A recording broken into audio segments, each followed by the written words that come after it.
Dengue নিয়ন্ত্রণে চট্টগ্রাম নগরীতে শুরু হয়েছে মাসব্যাপী বিশেষ মশক নিধন প্রোগ্রাম। বিশ্ব মশা দিবস উপলক্ষে বৃহস্পতিবার সকাল 10:30টায় নগরীর সেন্ট প্লাসিড স্কুলের সামনে থেকে এই কর্মসূচির আনুষ্ঠানিক কার্যক্রম শুরু করে চট্টগ্রাম সিটি কর্পোরেশন।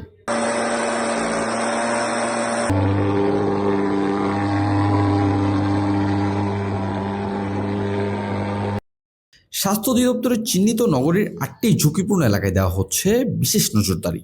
এসব এলাকায় অতিরিক্ত জনবল দিয়ে মশার প্রজননের স্থল শনাক্ত ও ধ্বংস, লার্ভা নিধন এবং প্রাপ্তবয়স্ক মশা নিয়ন্ত্রণে প্রয়োজনীয় ঔষধ প্রয়োগ করা হবে। আমরা এখন একটা ক্লাস প্রোগ্রাম শুরু করেছি। 8টা যে ডেঙ্গু রোগের যে আমরা স্বাস্থ্য অধিদপ্তর থেকে যে তথ্য পেয়েছি সেই তথ্য অনুসারে আমাদের 8টি হটস্পট রয়েছে। 8টি হটস্পটের জন্য স্পেশাল আমরা 60 জনকে প্রশিক্ষণ দিয়েছি স্পেশালি। এই কার্যক্রম তদারকিতে দায়িত্ব পালন করবেন 10 জন ম্যাজিস্ট্রেট। চসিক জানিয়েছে, বিশ্ব মশা দিবস উপলক্ষে শুরু হওয়া এই বিশেষ কর্মসূচি চলবে পুরো 1 মাস। পাশাপাশি নগরীর অন্যান্য এলাকাতেও নিয়মিত মশক নিধন ও পরিচ্ছন্নতা কার্যক্রম অব্যাহত থাকবে। মশক নিধনের পাশাপাশি লার্ভা ধ্বংস, পরিচ্ছন্নতা, জনসচেতনতা ও আইন প্রয়োগ সমন্বিত এই উদ্যোগের মাধ্যমে নগরীতে ডেঙ্গু পরিস্থিতি আরও নিয়ন্ত্রণে আসবে বলে জানিয়েছে Chittagong city corporation.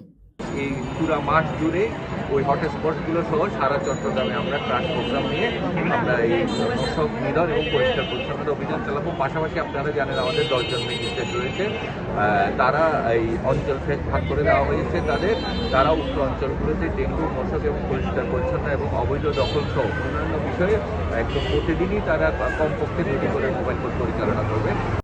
Desk report, দক্ষিণ পূর্ব।